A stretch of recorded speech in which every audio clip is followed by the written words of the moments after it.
Welcome to History Hack. If you didn't know by now, we are the revolution. That means we're sharp, witty, lots of fun, but it also means that we're essentially the peasants in Les Mis huddled round a table in the corner of the bar with no money. If you enjoy the show, please do support us.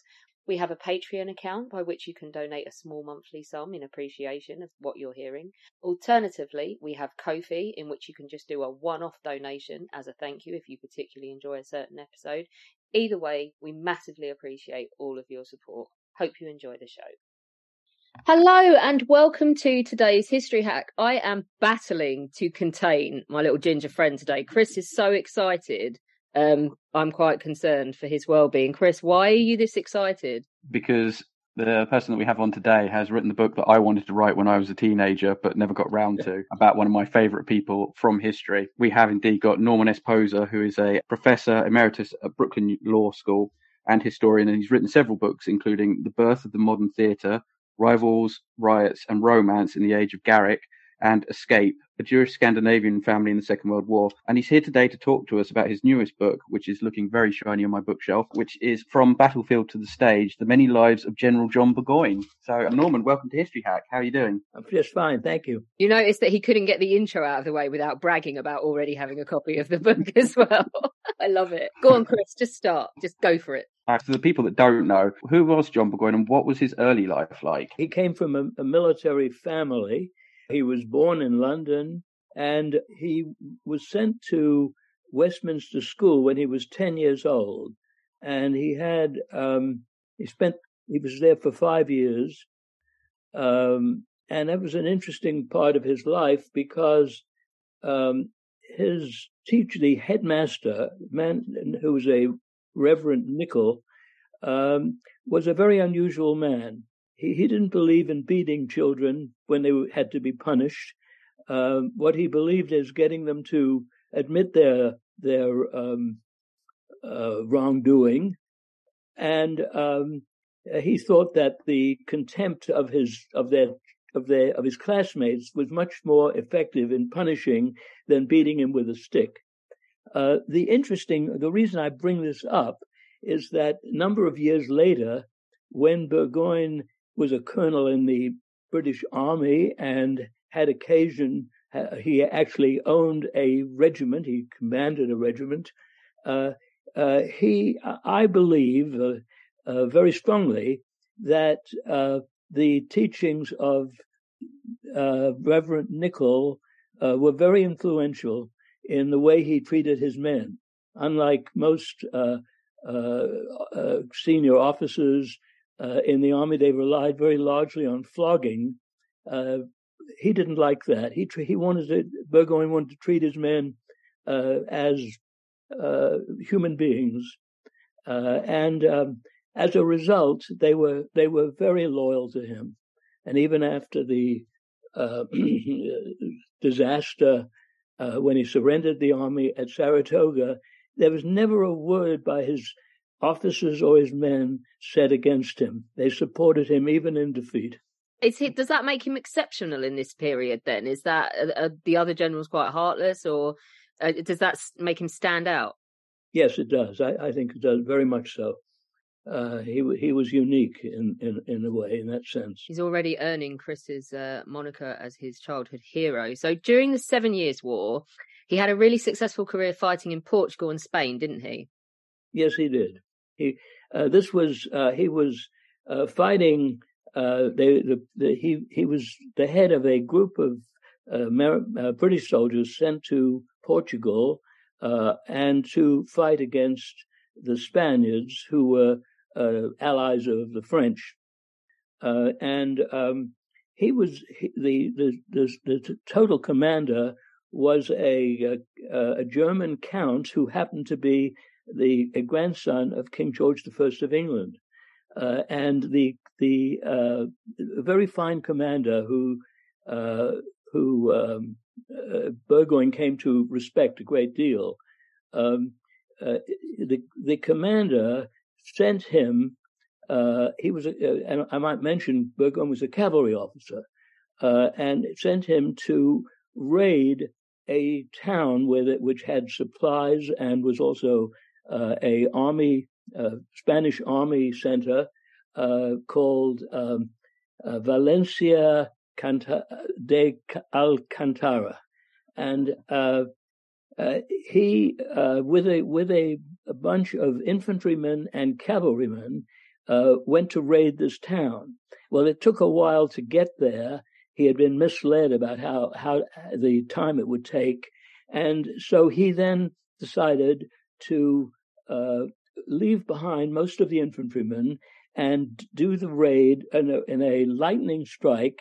And he had some of the infantrymen sit on the back of the horse with the cavalrymen. So they had two men on a horse, and they arrived at dawn at this town. They took the town. It was a victory. It wasn't terribly important in the larger sense, but it made Burgoyne a hero. Absolutely. I mean, prior to the War of Independence, which we'll get to later, it could be argued that Valencia was his military masterpiece. I think so. I think in the long run, it may have had a negative effect. And the reason I say that is that I think that he always thought about that great high point in his life. And when he was a general in America, in many ways he acted like a colonel. And what I mean is, instead of being behind the lines and directing the whole fight, he was in the center of things. He was a very, very brave man, but it probably was not a good idea for him to be right in the middle of the fighting, where he wasn't in a position to see the entire battle and to direct his troops. During the Saratoga campaign, Fraser found out how that was a bad idea about being in the front line with American sharpshooters. Yeah. Away from his military career, he was also known for being an MP, and he had a special interest in East India, and with someone that I think I'd be fair in saying that is not on the History Hack like list of Robert Clive. That's right. I might mention that I grew up in England, and I remember learning about Robert Clive of India. He was a great builder of the British Empire, won the great battle at Plassey. But what I didn't learn was that he was entirely corrupt financially, and he took huge bribes or extortions from the native rulers, and took it home and became a very, very wealthy man. Now, Burgoyne had a reforming streak in him, and he attempted to he formed an investigative committee in Parliament to find out exactly what had happened and to censure Clive. He was not supported either by the government or by the majority in the House of Commons. I think it was difficult to attack somebody who's a national hero, which he was. Okay, let's get to the good bit of the story, the meaty bit of the story that Chris gets very excited about. He's one of 3 big generals sent to the American colonies. So what were his first experiences there before he was actually assigned a command? Within a matter of 2 years, he visited North America 3 different times. And the first time was when the British Army under General Gage was really isolated in Boston, and he went to Boston. Their only escape was by sea, because they controlled the sea, and he was very frustrated in the fact he did not have a command. He said that his job was to see whether the soldiers' kettles were boiling or something like that. At any rate, the interesting and the important thing he did on that stay in assignment, I should say, in Boston, was that he was present at the Battle of Bunker Hill. The Battle of Bunker Hill was one where the British tried to give what Burgoyne called some elbow room and attack the British there. Attack the Americans there, and he was assigned to control the artillery. And the only thing he did was General Howe, who was in charge of the attack on Bunker Hill, ordered Burgoyne to fire on the neighboring town of Charlestown, which was where sharpshooters were firing on the Americans. He did that and set the town on fire. Other than that, he was really a spectator, and he wrote a very interesting letter describing the battle to his nephew. But it taught him and Howe that the Americans were not just a rabble in arms; they were highly motivated and quite skillful. And while the victory, it was a victory for the British in a sense, they captured the hill. It was at the cost of very, very high casualties.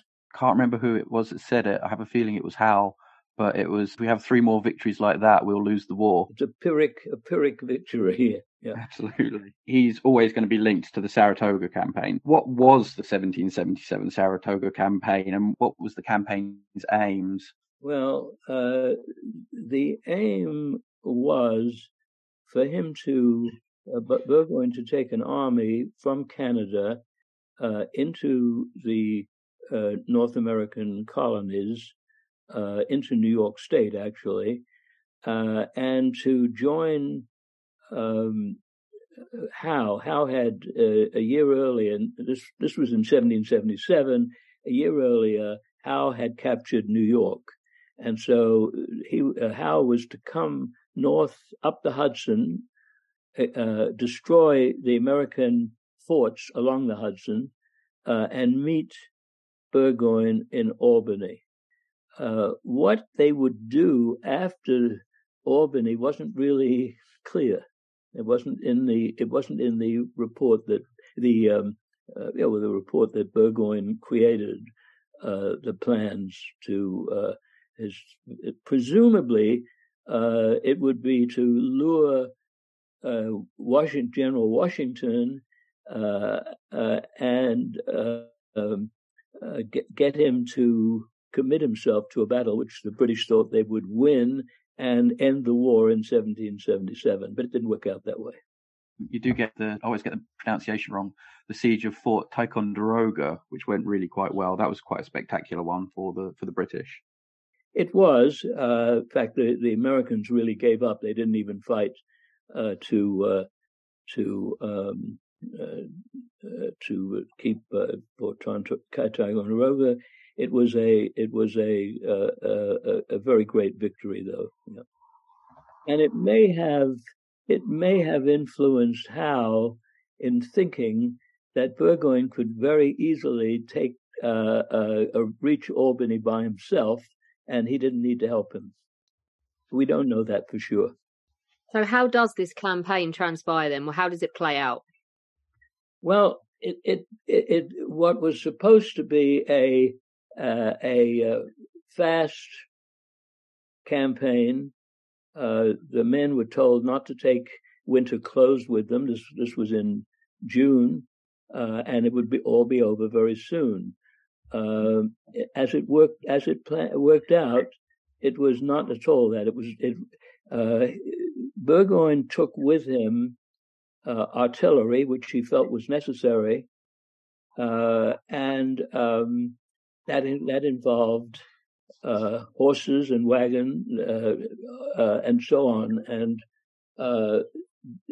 they had to go through the wilderness, and the Americans under General Philip Schuyler, the father-in-law of our Alexander Hamilton, did everything they could to prevent to obstruct him. They cut down trees along the trails that they were taking.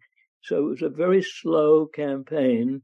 The supplies and the artillery took a long time to get there. They were delayed on the east bank of the Hudson at Fort Edward for 6 weeks while the Americans gathered strength around them. So as it actually played out, it was a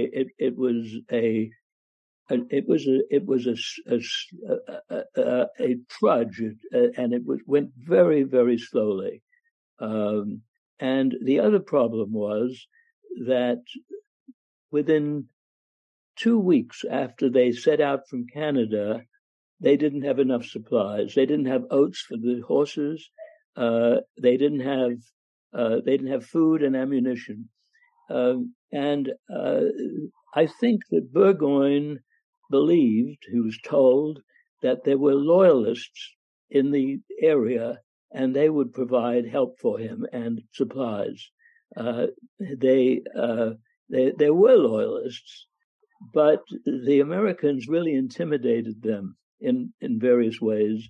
And so there was really very little loyalist help that he received.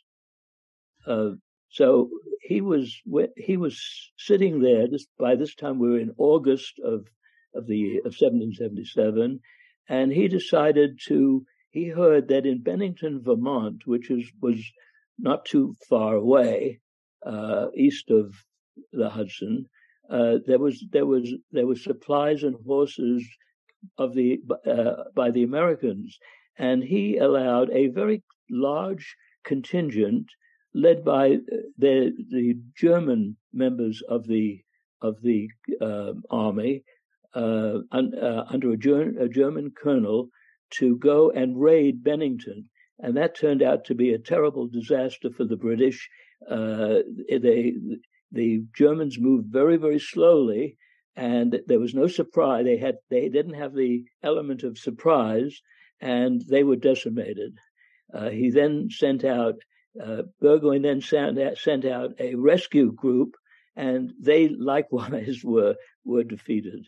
So the Bennington thing. This was the first big battle of the campaign, and it was a disaster. Do you think that the American loyalists were also put off joining up with Burgoyne after the murder of Jane McCrea, because Burgoyne had real trouble handling that from memory between his native scouts and the local populace? Yes, it certainly did, and it was a public relations disaster, if I might say so.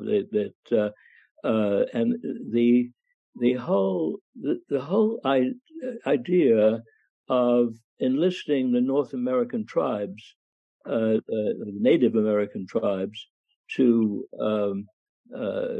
assist to be allies, was a very, very difficult issue, because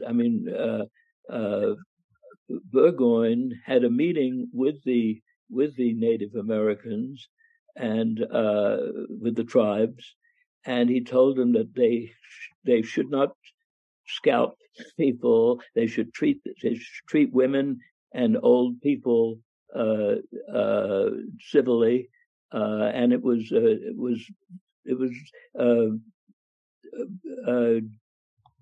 Edmund Burke, who was a friend and ally of Burgoyne back in London, he got up in Parliament and made fun of Burgoyne. Said, "Well, it's as if they decided to open up the menageries and but tell the animals not to kill anyone." So even Lord North laughed about that. Anyway,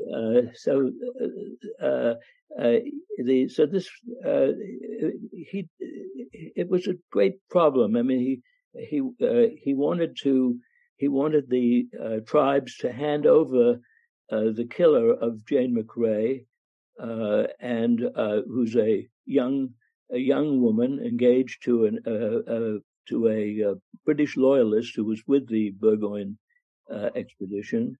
But he was told that if he did court-martial or execute the killer, the natives would revolt. They'd go home and murdering on their way to some of the settlements. So it was a disaster. And if he hadn't used the the Native Americans. Probably the Americans would have used them. So it was a no-win situation for him. Absolutely. But talking of disasters, I suppose I should bite the bullet and ask the question. 7th of October, 1777, John Burgoyne has to surrender at Saratoga to Horatio Gates, and the campaign has a massive effect on the war in general. It lets the French in. But how much responsibility should Burgoyne, as the commander, shoulder for himself, and how much was out of his control? Well, that's the debate which has been going on from then to the present time. I think I could only say that there was enough to go round. Burgoyne's running of the campaign, as I mentioned, was faulty, maybe largely because of the lack of logistics of making sure everybody get fed and that they had ammunition and so on. This whole system was at fault in that sense. There was no central commissary. It was everything. When he got to Canada in order to lead the army into the colonies, he found very little had been done, and he had to then try to get wagons and food, supplies, fodder for the horses, and so on. And he did not, and so that wasn't entirely his fault. But he led an expedition that, in a sense, was almost doomed from the very beginning. And then the other thing was how his which I've mentioned before. He didn't really run the army as a general. He ran it sort of like a colonel, as he had in Portugal. But the Howe is a lot to blame. Howe knew that what the plans were, but he decided he actually acted as if Burgoyne wasn't even on the continent with him. And he got permission from Lord Germain, the Minister of the Colonies in London, to take his army and take Philadelphia, which was the capital at the time of the colonists, but it really had no strategic value. And he then made it even worse by deciding to take his army by ship instead of by land. His brother, Richard Howe, Admiral Lord Richard Howe, was in charge of the British fleet off there. So that he arranged for him to do that. He did take Philadelphia. But meanwhile, the two armies, the only two major armies in America, were out of touch with each other. And worse than that, there was nothing between no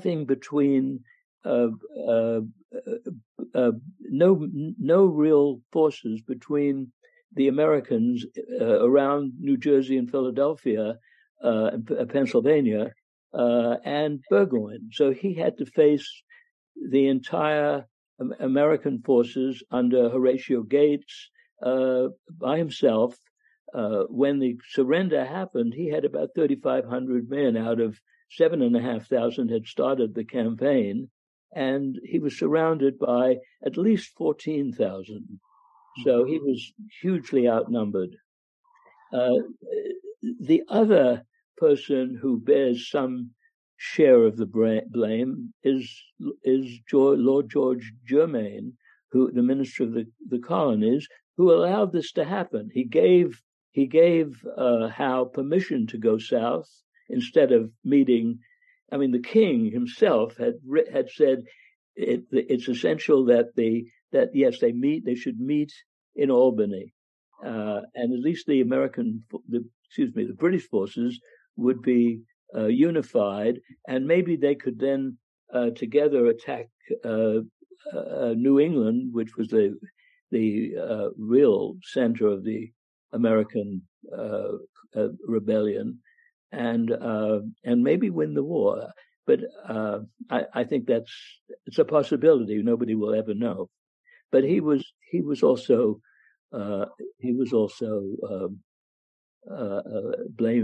blameworthy. Personally, might grudge, and I know it probably doesn't stand up well in history, but Sir Henry Clinton could have done a lot more. I mean, he hangs Cornwallis out to dry at Yorktown as well. So if he actually point blank refused to march to Burgoyne and then sent a few troops some other way and then just went, "Nah, it's no problem. Turn back. We'll head back to New York." And Clinton bothers me. Well, he didn't have very strong forces with him because Howe had taken most of the army with him to Philadelphia. I'll tell you one little incident about that, which is in the book. While this was going on, and Burgoyne up there, it's near around Saratoga, was communicating by messenger with Clinton.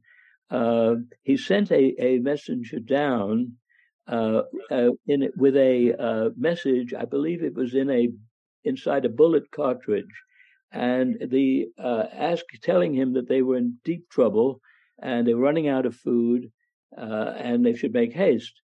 The messenger thought that the forces had already that the British under Clinton had started moving up, and so he went to one of the forts there and asked for General Clinton, and they took him to General Clinton, but it was a different Clinton.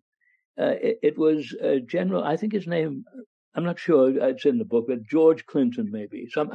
And when he discovered it, he swallowed this the bullet with a message. And they gave him a medic and got it up, and he was then shot as a spy. Oh no! Because he didn't know there were two Clintons. It's like the John Andre scandal, where it's like, you soldiers, take me to the nearest British commander. I'm a British officer. We're Americans, and you're under arrest. Oh, damn it! Okay.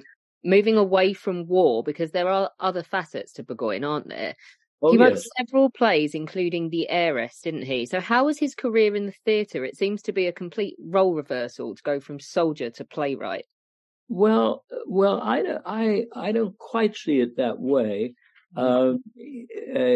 He had been first of all, he wrote the first play, The Maid of the Oaks, for a wedding celebration of the young. I don't think he was yet the Earl of Derby, but he was the heir to the Earl of Derby. That was done long before, 3 years before the Saratoga campaign. But all his life he had written poetry. He was very. This was something that didn't just start later on. And he wrote some very nice poetry. Some of it very kind of little bit erotic. I'd like to, if I could, read you just one little line, a couple of lines of a poem. Yeah. This poem was written to a woman named Mary Robinson, who was a very beautiful actress, and this is what he wrote. When on thy lovely, perfect face the sportive, dimpled smile we see, with eager hope the cause we trace, and wish to share each bliss with thee. Oh, who can gaze upon that lip, that coral lip of brightest hue, nor wish the honeyed balm to sip, more fresh, more sweet than morning dew. Well, it's a nice poem. I mean, it's not Shakespeare, but he was quite talented. And I read all of his plays, and I was quite surprised about how good they were. And also they weren't just fun either.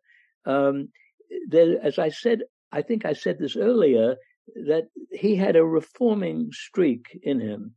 Now, in the first play, The Maid of the Oaks, there's a woman, a character, who expresses very strong thoughts about women's rights and women and women's independence. It's right in the middle of a very pleasant romance play, but she's quite an interesting character. I think in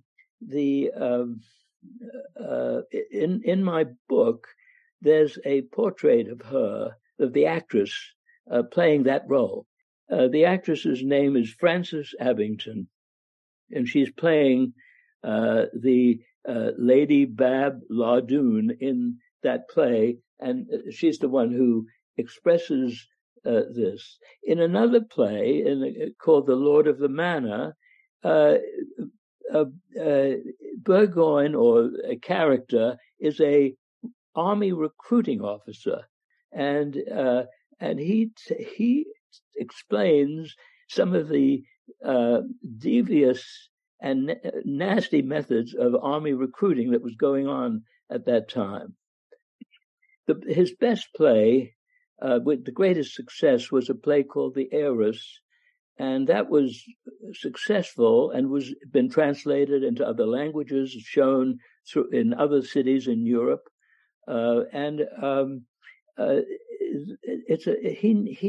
it was a social satire, but he knew this. He knew the social scene in England of the upper class people, and it's a very nice play, and I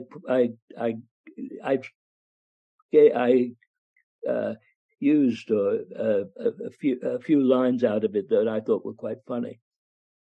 He was against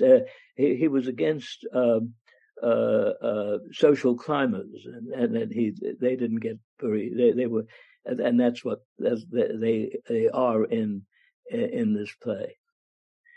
So he after he got back from Saratoga, after he got back from America in 1778, he really committed himself to that and was very, very much involved with the theater. And then he met an actress who he lived with, or was his mistress for the remainder of his life, and they had 4 children. We've talked about him as a soldier, a politician, and a playwright, and you just mentioned his mistress.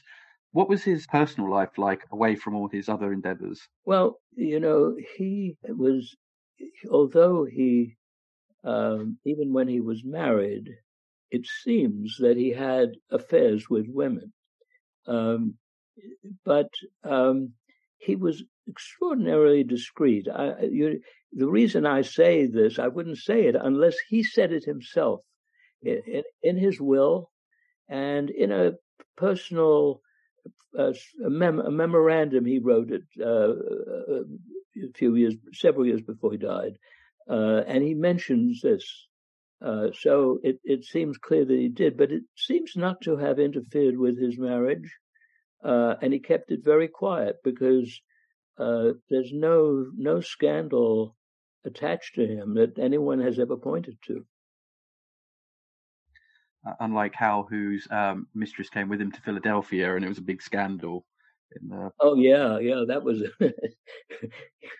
Yeah, that's what people said that's why he went to Philadelphia, was to spend and have a nice winter with his mistress. I think that's not fair. I mean, I think that he thought it was a good idea to go to Philadelphia, but the trouble with Hal was, or one of the troubles with Hal, was that he saw victory in taking territory, not instead of destroying the enemy's army. And so he won a lot of battles, but lost the war. There were very few battles he lost. Didn't do any good. Okay, this is the big question for someone who has, I've written a biography of someone during a war, and you have to literally live inside their head for quite a long time. You've been inside his head. What do you think the legacy of Sir John Burgoyne is? Well, I can't do better than George Bernard Shaw.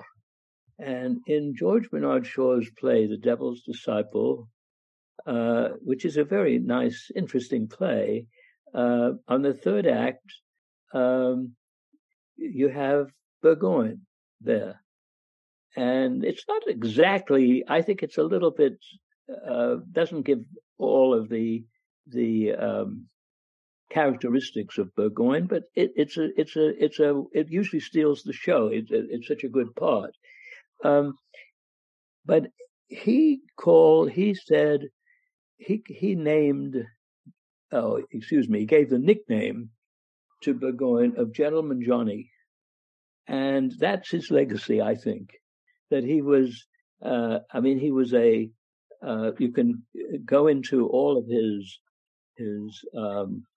characteristics, a general who everybody wants to know about him. I mean, many biographies have been written, none for the last 40 years, but he's been more written about than the generals who won battle after battle, such as Marlborough and Wellington. He's very appealing. And I think that it's because he was a gentleman. He was a decent man. He was a humane man. He was a loyal man. When he was after Saratoga, he was in Cambridge, Massachusetts, with the captive army, waiting, they hoped, to be sent back to Britain. An American colonel actually physically abused with his bayonet a soldier, and Burgoyne asked the commander there, the American general, that this man be court-martialed and the general agreed, and Burgoyne said, well, I'm not going to leave this to any of my subordinates to prosecute this man. I'm going to do it myself. And he did. I've read the transcript of this court-martial, and he made a good lawyer. He lost because how could he win with a court-martial composed entirely of American officers? But yes, he had all these fine qualities. In addition to his physical bravery, he had so many good qualities, and I think it's that made him live even today. Because those are the qualities everybody has always respected: loyalty, honesty, decency. And that's all encapsulated, I think, by that nickname that Shaw gave him. Some of my predecessor biographers have Burgoyne's men calling him Gentleman Johnny, which shows it's wrong. It was invented by George Bernard Shaw 100 years after Burgoyne died. Norman, this has been fantastic.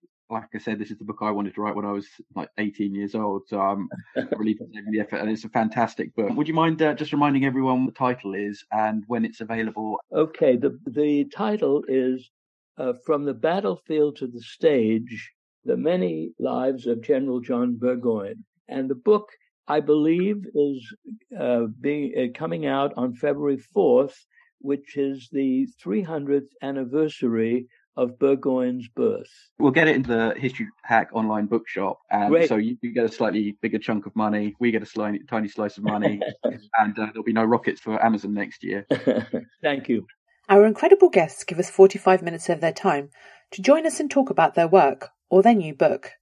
This is just a small taster. As a result, we have launched our very own bookshop on bookshop.org, where you can find our guests' latest books, you can support them, and you can support us on History Hack. 10% of every sale via our bookshop supports the podcast and allows us to keep going and bring you more top-of-the-line guests. You can find our bookshop at bookshop.org/shop/historyhack or search for us in the shop section. Thank you so much for your continued support. We really appreciate our listeners and supporters. So make sure you get down to the bookshop and grab yourselves a new book.